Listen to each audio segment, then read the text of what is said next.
Good afternoon and welcome to the Netflix Q3 2025 earnings interview. I'm Spencer Wong, VP of Finance, IR, and Corporate Development. Joining me today are co-CEOs Ted Sarandos and Greg Peters and CFO Spence Newman. As a reminder, we will be making forward-looking statements and actual results may vary. We'll now take questions submitted by the analyst community, and we will start with our results and outlook. Our first question comes from Ben Swinburne of Morgan Stanley, who asks, as you begin to wrap up 2025 and look to 2026, can you talk broadly about the health of the business and how you would frame the opportunity ahead? Yeah, we think the business is very healthy. We feel good about our progress on our key initiatives. We've got also a lot of opportunity ahead of us, but we got a lot of work we need to do to accomplish and fully realize those opportunities. So what's working? We had a good Q3. We had revenue in line with expectations. Our operating income would have exceeded our forecast absent the Brazilian tax matter. We're also seeing good progress against our key priorities. So engagement remains healthy. We achieved record share of TV time in Q3 in both the US and the UK. We recorded our best ad sales quarter ever. We're now on track to more than double ad revenue this year. We're continuing to build out both live offerings and games, these emerging capabilities. On the live side, we saw Canelo Crawford. That was the most viewed men's championship fight this century. We recently announced the ability to play Netflix games on TV with friends and family playing together at home using just that TV and the phone as the game controller. So this progress in these areas is indicative of how we think we can best compete and grow the business over the long term. We focus on a few key areas that we think matter the most, and then we work hard to deliver continuous improvement in those areas. It sounds super simple, but building a real at-scale global streaming business is hard because you got to combine great tech product and great content from all around the world, and we believe we can continue to improve in both those areas. But Ted, maybe you want to comment on that? Yeah, I would just say, looking ahead, we continue to have a massive opportunity since we're only about 7% of the addressable market in terms of consumer spending and only about 10% of time spent on TV in our biggest market. So enormous room for profitable growth in the core business. And this is a very exciting time in terms of a lot of innovation, a lot of competition, but that's been true for the last 25 years. And one thing as a company, we've always embraced change. We thrive on competition.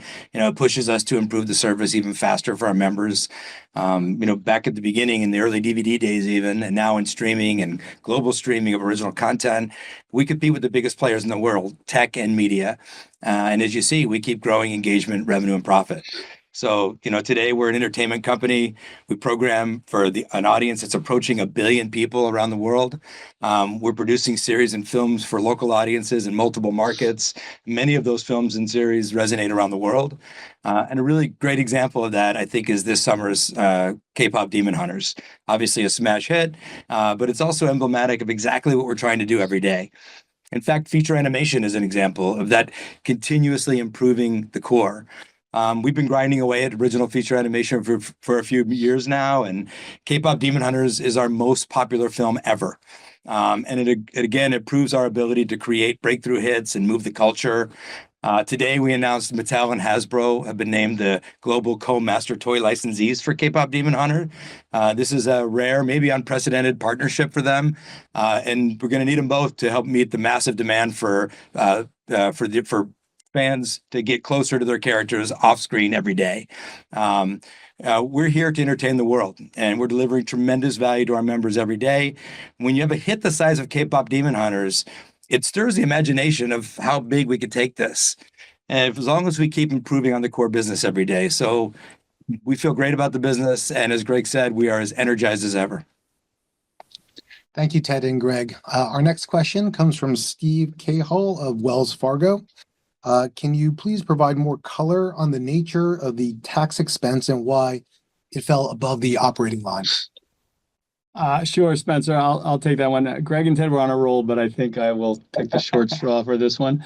And I'll spend a minute on it because this Brazilian tax matter, it's a bit complicated, and I want to be sure we're being really clear about what it is and what it isn't. It's not an income tax. It's a cost of doing business in Brazil. It's a gross tax on outbound payments, and it's called the Contribution for Intervention in Economic Domain. So it's a bit of a mouthful. It involves a 10% tax on certain payments made by Brazilian entities to companies outside of Brazil.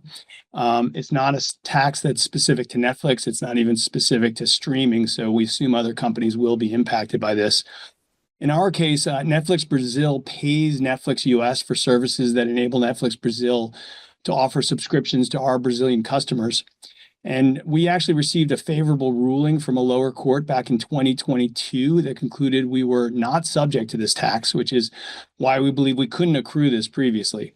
The legal issue in question relates to the scope of the transactions covered by the tax, and in particular, whether the tax applies to service payments that don't involve a transfer of technology. We flagged this as a potential exposure in our prior 10Ks and 10Qs dating back to our 2023 10K. And then in August of this year, the Brazil Supreme Court reached a 7-4 decision against an unrelated company, ruling that the tax applies to a wider range of transactions than we thought was legally permissible. In particular, that it applies even to service payments that don't involve a transfer of technology. So given that court's ruling, that's caused us to reevaluate the likelihood of prevailing, and we now deem the loss to be probable. And that's why we recorded the expense in Q3. And again, it's not an income tax, and that's why we recorded the expense as a component of our cost of revenues. And as we said in the letter, the expense we booked in this quarter, it covers the periods from 2022 through Q3 of 2025.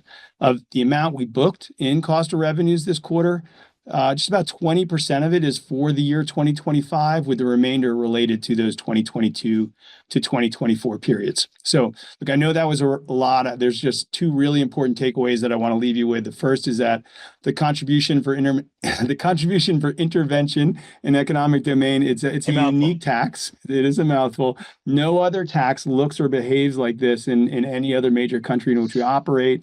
And secondly, absent this expense, we would have exceeded our Q3 25 operating income and operating margin forecast, and we don't expect this matter to have a material impact on our results going forward. Great, thanks, Spence. I'll move on to the next question, which comes from Tom Champion of Piper Sandler. Do you have any early views on revenue and operating income growth for 2026? I'll take this one as well. Okay. So we'll issue a full year 2026 guidance on our next call in January, but our financial objectives are unchanged. We look to sustain healthy revenue growth, look to expand margins, and increase free cash flow. Now, we did last year on our Q3 call, we did issue full year guidance, but that was in advance of sunsetting membership reporting. So it was a pretty unique timing, given that upcoming change in reporting. For 26, again, we'll issue the full year 26 guide as we more typically would on our next call in January. Thanks, Spence. I'll move us along to a few questions we've received on the topic of advertising. The first one comes from Jason Helfstein of Oppenheimer. Given your comment of doubling upfront commitments in the earnings letter, should we interpret this to mean that full year 2026 advertising could also double? Well, I'll start by just saying it's exciting to see our progress in 2025, more than doubling our ads revenue there. While, of course, it's still off a small base relative to the size of our subscription revenue. But we feel like we've established the fundamentals of the business now. We've proven we know how to scale. We see plenty of room for growth ahead. And what's making up that growth right now, as you mentioned, we more than doubled our US upfront commitments. That lands partly in 25 and partly in 26, which I think you're alluding to here. Perhaps even more importantly, though, we're seeing even higher rates of growth in programmatic. And that's more important because we believe that's going to be an increasing part of that incremental revenue contribution going forward. What are driving those results? Advertisers are excited about our growing scale. We got a highly attentive and engaged audience. The rollout of our ad tech stack means we got more formats, we got more measurement, we got more ways to buy. And of course, our slate is a critical and important source of competitive differentiation. So while I'll refrain from offering any 2026 guidance, I would say we are feeling good about our growth trajectory. Thanks, Greg. A follow-up on that one from Vikram Kesavabotla of Baird. Your offering to advertisers has evolved significantly in 2025, including the launch of the ad suite and the integrations with additional demand sources. As we look into next year, what are some of the key priorities for the advertising business? Yeah, consistent with the last comment and answer, we made considerable progress in building out our general capabilities in the ad space. So if you use our beloved crawl, walk, run model, we're now squarely in that walking phase. The rollout of the ads suite, our own ad suite, has been great because it means we're just continuing to learn and improve the stack based on client feedback. So we've got a really fast iteration loop going there that we're excited about. Key priorities and focus for us is making it easier for advertisers to buy on our service. We want to increase the diversity of advertisers we have. That's a key direction of growth for us that enables that revenue growth. We're adding more demand sources like Amazon DSP, AJA in Japan. We're improving our own ad sales and go-to-market capabilities. We're also iterating on ad formats. Later this quarter, we'll be introducing ad interactivity. And taking that into 2026, you're going to see us continue to develop along some of those lines. So more ways to buy, more data for targeting and media planning capabilities globally, more modular interactive ad formats with enhanced AI capabilities, and more measurement functionality in all of our markets. And then in 2027, we get to pivot to make more focused investments in data capabilities such as ML-based optimization, advanced measurement, advanced targeting. So I would say, we've got our legs underneath us. We're making a good pace, but we've got a lot ahead of us to go do. And quite frankly, we expect we're going to be able to move more quickly than other streamers as we leverage pre-existing tech and data science assets and expertise.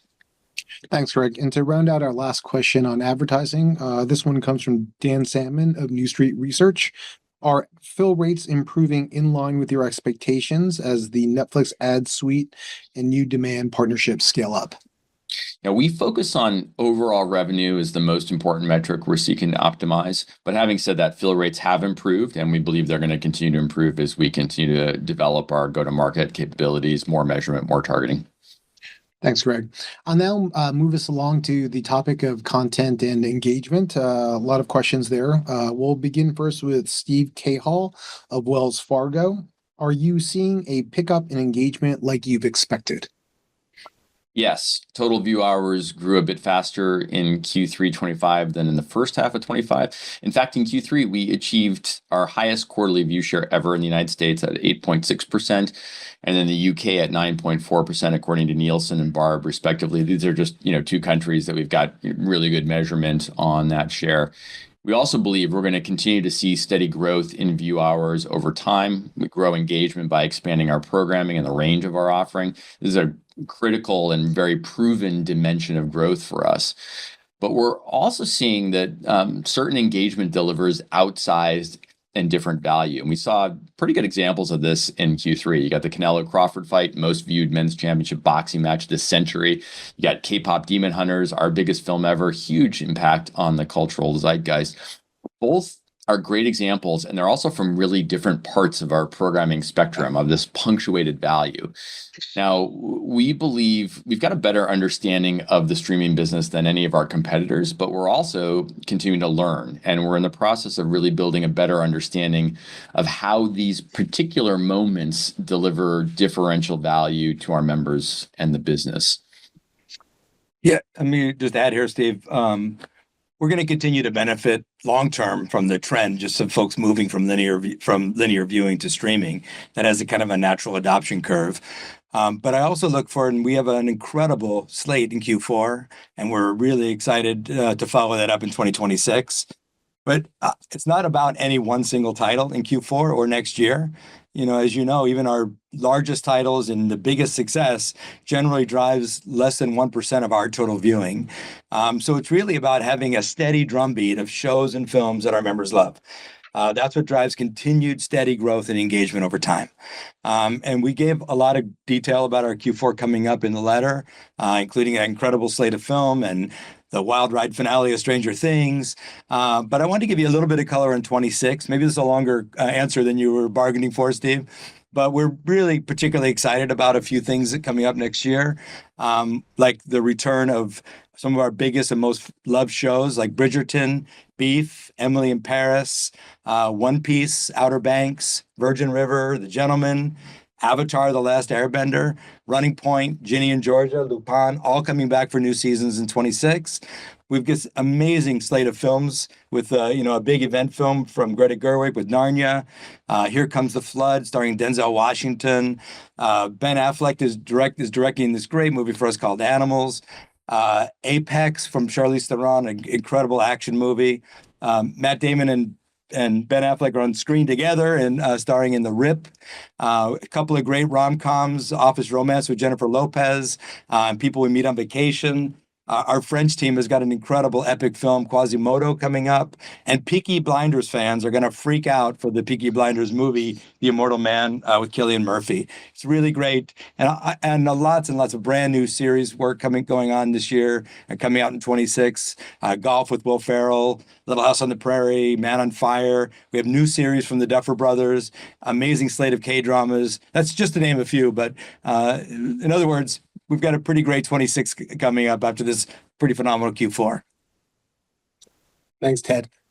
Dan Kurnos from Benchmark Company has a question about our Spotify partnership. How should we think about the recent deal with Spotify?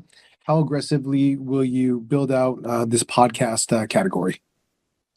So this deal is a video co-exclusive partnership with Spotify that secures a curated selection of their top podcasts to help us provide even more entertainment options for our members when they're looking for pop culture or lifestyle or sports or true crime. And we get to deliver to them wherever and however they want to watch. And we're going to build into this category like we do with our other categories based on demand signals that we get from our members. And we see this as really, the opportunity to integrate high quality video podcasts that broadens the Netflix offering beyond all the incredible films and series that Ted just mentioned, beyond the live events that we are building, stand-up specials and games. And we hope that, that ultimately reinforces our value as the most important service for your entertainment needs. Thanks, Greg. Our next question comes from Robert Fishman of MoffettNathanson.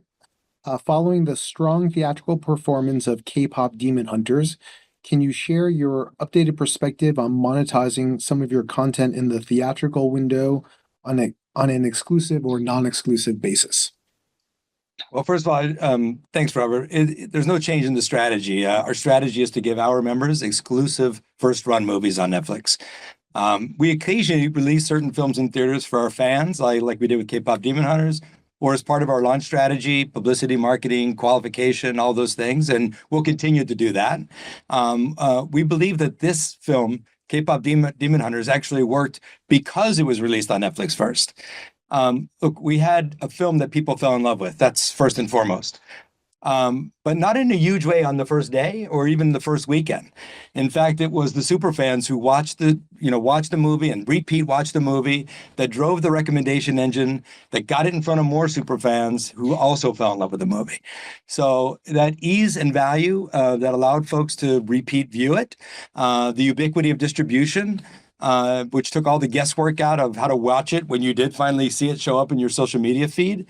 All of this contributed to K-pop Demon Hunters blowing up all over the world. And I would argue in a way that it couldn't happen anywhere else. If anything, this actually reinforces our strategy because being on Netflix gave the film a chance to build momentum. And it allowed fans to learn the songs and to watch it over and over again and to make their own posts and their own dances around K-pop Demon Hunter.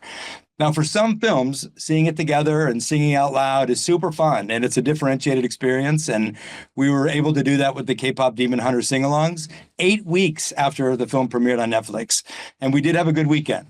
But we created a great night out, and we're going to do it again on Halloween weekend. And this time, every major theater chain is on for the ride. We're also adding a few international markets. So it's been really fun to see this film and to see our ability to break through pop culture on par with some of the biggest theatrical films ever. And it's even better that it's with an original animated feature because it's so hard to do. Great. We now have a question on our live events from Vikram Kesavabotla of Baird. What were your observations from the Canelo versus Crawford fight in September? How are these types of live events impacting engagement, acquisition, and retention on the platform? Yeah, well, like Greg said earlier, that the Canelo Crawford fight, it was the most viewed men's championship fight of the century. Had over 41 million live plus one viewers. It was in the top 10 in 91 countries. And it was a great fight. So we believe these big events that attract mass audiences are kind of differentially valuable for our members. It's a kind of urgent viewing that our members love and value. So these events typically have outsized positives for conversation and for acquisition, and we strongly suspect retention. However, we've said earlier, live is only a small portion of our content spend, and it's a very small portion of our 200 billion hours viewed. So it's it's relatively small still, but hugely outsized impact. And we've seen with other titles, this has had that kind of positive impact on acquisition. It's a little too early to say for sure on retention, but so far it looks a lot like the Jake Paul, Mike Tyson performance. And we remain incredibly excited about the opportunity in live. So, upcoming, we've got Jake Paul versus Tank Davis from Miami, November 14th. And we really are trying to grow our capabilities outside of the U.S. as well, which you'll see next year with the World Baseball Classic from Japan. Thanks, Ted. And that's a good segue to our next question, which is the quarterly question about sports for us. This is from Robert Fishman of MoffettNathanson. Since last earnings, we've seen several sports rights deals, including Apple F1, Paramount UFC, et cetera. While we still await an official MLB update, can you help us think about the importance of global sports rights versus local rights to Netflix? And do the sports rights you look to acquire need to materially accelerate your advertising growth? So as for local versus global, it's just a scale question, local cost versus the size of the local audience. So no real change in the approach. We're focused on big live events, which sports are a subcomponent of the live strategy. We said before, we're not currently focused on the big season packages. In terms of global versus local, also, we think about it just like series. It varies. Some, like the Canelo Crawford fight, had big global appeal. We think World Baseball Classic in Japan was actually built and designed and budgeted for a specific geography. As far as advertising is concerned, the number one important thing we have to do is thrill our audiences. The revenue from advertising or subscription is the reward for thrilling the audience. So we have to stay disciplined on that approach. But for upcoming live events that we're excited about, I mentioned Jake Paul versus Tank. That's November 14th. We have our doubleheader NFL Christmas Day games with Dallas versus Washington, Detroit versus Minnesota. Skyscraper Live is going to be wild. The SAG Awards, we've got WWE every week. I mentioned the World Baseball Classic in Japan in 2026. And in 2027 and 31, we've got FIFA's Women's World Cup as well. So we're pretty excited about the slate, and there's going to be a lot more that'll come in between. Thanks, Ted. We'll take our next question from Rich Greenfield of Lightshed Partners. Are you testing premium tier free trials? We meaning Rich, recently opened Netflix and were prompted with a 4K upgrade screen. Is this a typical promotion, or are you selectively testing free trials? Yes, we test and productize a variety of offers that we think help members understand and sometimes try a feature or benefit that we think they might enjoy. So if you got a 4K TV, as Rich does, you might get a notice from us and say, do you want to try watching, let's say, Skyscraper Live that Ted mentioned, somebody free climbing Taipei 101 in 4K, and decide if that's a good option for you. But ultimately, we want a range of plans, we want a range of features, different price points, and then we want to help members choose the right plan for themselves. We think that yields a better member satisfaction, it yields better engagement and retention, and a better long-term business. Thanks, Greg. We've gotten a series of questions on M&A on that topic today, not surprising given the announcement from our friends at Warner Brothers Discovery. So we'll take this next question from Jessica Reif-Ehrlich of Bank of America. Do you see potential industry consolidation reshaping the competitive landscape? Do you see that as an opportunity or threat? What implications might that have for Netflix's content strategy and differentiation? Thanks, Jessica. Look, we'll take it in two parts. First, the opportunity. It's true that historically we've been more builders than buyers. And we think we have plenty of runway for growth without fundamentally changing that playbook. Nothing is a must-have for us to meet the goals that we have for the business. But as we wrote in the letter, we focus on profitable growth and reinvesting in our business, both organically and through selective M&A. And when it comes to M&A opportunities, we look at them and we look at all of them, and we apply the same framework and lens that we look at when we look to invest in a build. Is it a big opportunity? First question. Second, if it's IP, does it strengthen our entertainment offering? Is there additional value in ownership? Does it strengthen our existing capabilities somehow? Does it accelerate our existing strategy? By the way, and you look at all these things relative to the price, relative to the opportunity cost, and relative to other alternatives. We've been very clear in the past that we have no interest in owning legacy media networks, so there's no change there. But in general, we believe that we can be and we will be choosy. We have a great business. We're predominantly focused on growing organically, investing aggressively and responsibly into the growth, and returning excess cash flow to shareholders through our share repurchase. Greg, you want to add there on? Yeah, maybe I'll try and speak to that second part of this, the threat part of the question. We've always faced significant competition. We still face it today. This is, an incredibly competitive entertainment environment. We've also seen a lot of industry consolidation over the years. Think about Disney, Fox, and Amazon picking up MGM, of course, Time Warner and AT&T, and then Discovery and Warner. But none of those mergers were a fundamental shift in the competitive landscape, and we have seen also a wide range of outcomes from such mergers. So watching some of our competitors potentially get bigger via M&A does not change, in and of itself at least, our view on the competitive landscape. And we don't think it changes the substance of the challenge that our competitors face. Specifically, the range of activities that we and our competitors have to get great at has never been assembled in a single company before. Think about, producing film and TV shows across multiple genres and multiple languages in dozens of countries around the world. We're trying to figure out how to incorporate the latest technology, including, AI and Gen AI. We're trying to figure out how we build, better product experiences that conserve consumers better around the world. How about customer acquisition and retention? How do we optimize global payments? How do we optimize global partnerships? There is so much. And we want to get better at all those things. Our competitors are seeking to get better at all those things, of course, as well. But you have to do that by the hard work of developing those capabilities in the trenches day to day. You don't get there simply by buying another company that is also still developing those same capabilities. So maybe I'll just end by reiterating what Ted said, which is it's our responsibility to look at every significant opportunity. We do that. We've got a clear framework to evaluate those opportunities, and we'll do whatever we think is best to grow the business. Great. Thank you. David Joyce from Seaport Research Partners has a slightly different angle on the M&A question. Should potential industry consolidation with embedded studio and streaming assets, could that lead to less third-party content accessibility for Netflix? Thanks, David. Look, original titles are the big business driver for us. That's why we got into this, more than 10 years ago. It's why we continue to grow and expand the original content investment across new genres, new content forms, and multiple geographies. So we're happy to license titles from industry suppliers to complement our offering. But it's worth noting that we've always seen these kind of ebbs and flows from third-party content in terms of access to it. Our competitors are also our suppliers, so they change their minds sometimes about selling to competitors. So we've been dealing with that since the beginning of streaming.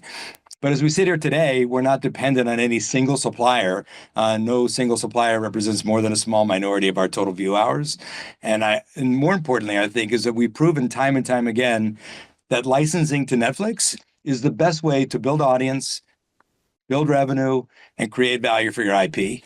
Whether it's Suits or Peaky Blinders or Breaking Bad, we played a very positive role in the life cycle of other folks' IP, and we suspect that dynamic will continue. Great. We now have a question from Justin Patterson of KeyBank. Netflix recently launched party games that are playable on the TV. How do you think gaming could change the time members spend with Netflix each day? Well, games are clearly a form of entertainment that consumers care about, and in terms of the time they spend, which you noted, as well as the money they spend. It's approximately $140 billion opportunity consumer spend, ex China, ex Russia. That doesn't even include the ad revenue, which of course is linked to the time and engagement. We've mostly talked so far about our work in this space as games, because that's an easy shorthand. But we see this initiative as more about interactivity broadly, and how does interactivity become complementary to linear storytelling? How does it able to unlock whole new entertainment experiences? For example, real-time voting will be our first live interactive feature. We're currently testing it on Dinner Time Live with David Chang. It's going to roll out more broadly, starting with Star Search in January, and we expect to provide other interactive features to deepen engagement with live events as we go in the future. And then when it comes to actual games, we've been building a ton of foundations for the last few years. Things like the ability just to develop games, to get those games onto service, connect games with players, give them a high quality experience. And going forward, we're building on top of that foundation, but focusing on offering more high quality games in a few key genres and targeting the right cohort of users. So this is a less is more strategy on a few identified verticals. Those verticals include immersive narrative games based on our own IP. You can think about Squid Game Unleashed, or Thronglets from the Black Mirror universe, or Golf with Happy Gilmore. We've got games for kids. This is Peppa Pig, no ads, no in-app payments, safe within your subscription. Mainstream established titles, think about what we did with Grand Theft Auto, as well as socially engaging party games, which you noted. We're rolling out this holiday season a slate of party games on TV. It's great for the whole family. When you're in front of that TV, all you need is the TV and your phone as a controller. It's like Boggle Party, Pictionary Game Night, Lego Party, Tetris. We've got Party Crashers, which is a social deception game. And the part that I like most about this is these games are super easy to access. It's just like our series and films. You scroll to the games tab, you pick whatever you want, click it, and you're in. You don't need a special controller. That's key to this access. And in the years ahead, actually, speaking of controllers, we expect creators will really find interesting and novel ways to unlock all of the power that is in this incredibly advanced controller that we all happen to have in our pockets, which of course is our phones. So we're just starting to scratch the surface today. We think there's much more we can ultimately do in this space. Yet we already see how this approach not only extends the audience's engagement with the story, but it creates a synergy that reinforces both mediums, the interactive and the non-interactive side. It drives engagement, it drives retention, and therefore supports the business. So looking ahead, we're going to ramp our investment in this area judiciously based on demonstrating that we're ramping returns to the business, but we're extremely excited about, the progress we've got ahead of us. I would say do not play Boggle with Greg. He's very, very good. That was Not as good clearly as our head of the games unit, but he's good.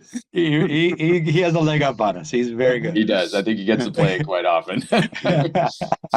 All right, we have another question from Steve Cahill of Wells Fargo. Last quarter, you talked about Netflix being a great place for some creators on YouTube. Since then, you've announced one new creator deal with Mark Rober. Should we expect more on this front, and what kinds of content are you looking for? Yeah, thanks, Steve. I said before, but we want to be in business with the best creators on the planet, wherever they are. And some of them are in Hollywood, some of them are in Korea, some of them are in Paris, and some of them are sitting on social media platforms and have yet to be discovered. So not everything on YouTube's a fit for us, but there are some creators like Mark Rober, like Miss Rachel, that are great fits for us. And remember, working with content creators from other platforms isn't a recent thing for us. Folks remember over the years, we made Hype House. We partnered with Miranda Sings. She had a stand-up comedy special and a series called Haters Back Off. King Bach, who's a big star on social media. You can see him in a lot of our films, Babysitter of Killer Queen, When We First Met, just to name a few. But now we also have created a curated select section of video podcasts as well. So some of this stuff is just a very natural expansion, and there's plenty of room for the world's best creators wherever they are. Great. We'll now wrap up with our last topic, which is Gen AI, and two sort of questions, or maybe a two-part question. The first part comes from Doug Anmuth of JP Morgan, who's asking, how has your thinking evolved over the past couple of years about Netflix's ability to leverage AI? And related, John Hudlick at UBS asks, what are your thoughts on the impact from Sora 2 and other new AI content creation apps in terms of increased competition from short form video? Do you think it creates new competition from an engagement standpoint? Perhaps I'll kick it off in the first part of that question. And our thinking about AI hasn't really changed over a decade and a half more. We've had a long history of developing ML and AI solutions. We've got, a deep DNA, technology DNA. We've got significant data assets. We've got scaled consumer products, scaled business processes. All of that we think enables us to have the opportunity to leverage new technical capabilities as they come online. And that's our job. We're engaging proactively to do so.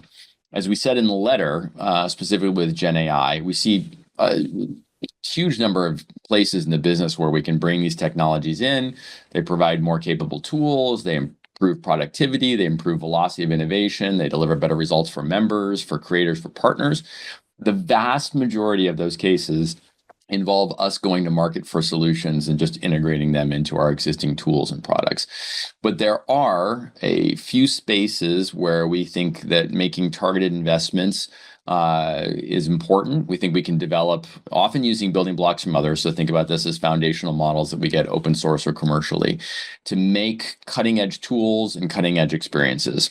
And those targeted areas of investment are better product experiences, content production, and advertising. And maybe Ted, you want to pick it up on the content creation apps as part of the question? Yeah, look, what we've seen so far from these content creation apps is that it's likely to have a lot more impact on UGC creators the most in the near term. In other words, AI content replacing viewing of existing user-generated content. That starts to make sense. But for what we do, it takes a great artist to make something great. Writing and making shows and films well is a rare commodity, and it's only done successfully by very few people.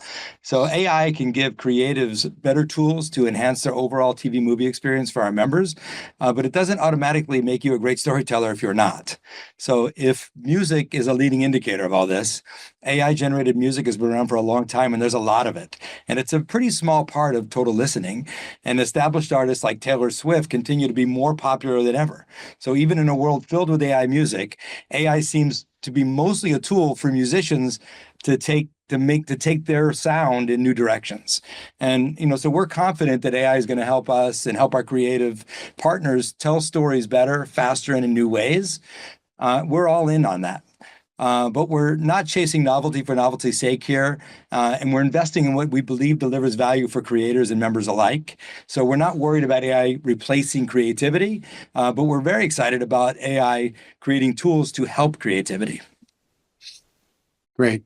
Thank you all for your questions. So we're now out of time. So we thank you for joining us for our Q3 call, and we look forward to speaking with you all next quarter. Thank you.